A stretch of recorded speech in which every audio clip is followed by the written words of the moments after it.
Our movement is civil disobedience movement. In December 1929, the Indian National Congress Party decided to start the civil disobedience movement for complete independence. Complete independence, you can say Puran Swaraj from the British rule. The party also decided to observe 26 January 1930 as the complete Independence Day. Civil disobedience movement also started by the National Congress Party but under the leadership of Gandhi ji for the complete independence. Under the leadership of Gandhi ji, the civil disobedience movement was launched in early 1930. It began with the Dandi March. It started with the Dandi March. On 12th March 1930, Gandhiji and his followers left the Sabarmati ashram at Ahmedabad and made their way towards Dandi. After travelling over a long distance, they reached Dandi on 6th April 1930. Here, Gandhiji protested against the salt law of the government by making salt himself, thus throwing up a challenge to the British government. The Dandi March was the beginning of civil disobedience movement.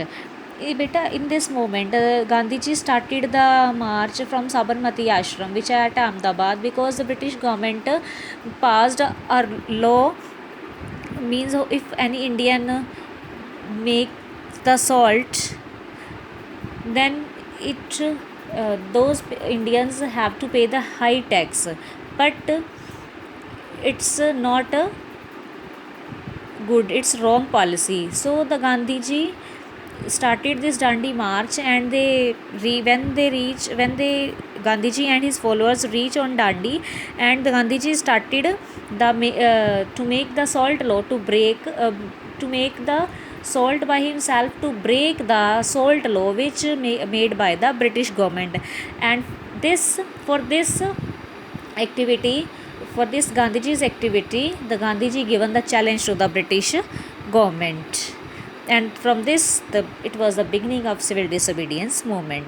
In response to Gandhiji's call for the civil disobedience movement, the people of India in large number took part in movement. The satyagrahas took processions, held meetings, boycotted foreign goods, withheld payment of revenue, picketed before the liquor shops, and violated restraint orders of the government. Thousands of women also participated in the movement. This panicked the government. Means not only Gandhiji, many people of India, the large number of people of India, they also participate in this movement, and they started the satyagraha. They done meetings, they boycotted the foreign goods, they left the educational institution, they surrender the all titles for the participate of this for this moment with the Gandhiji, and this feel the very bad to the government. The government resorted the use of force in order to suppress the agitation. Mass arrests, torture, fire, lathi charges became common. The Congress was outlawed. On 5th May 1930, Gandhiji and other top leaders of the Congress were arrested and put in jails. However, the country was becoming restless with each passing day. Finally, Gandhiji and the other leaders were released from jails in the last week of January 1931.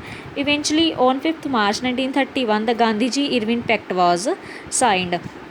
Means for against this movement, the British government started the lathi charge, fire and torture, and the arrest to the leaders, and with the Gandhiji also.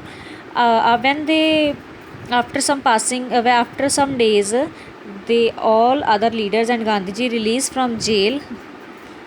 And after the release of jail on 5th March 1931, Gandhiji Irvine Pact was signed. Gandhi Irvine Pact was signed. Gandhi Irvine Pact means it was the end of the civil disobedience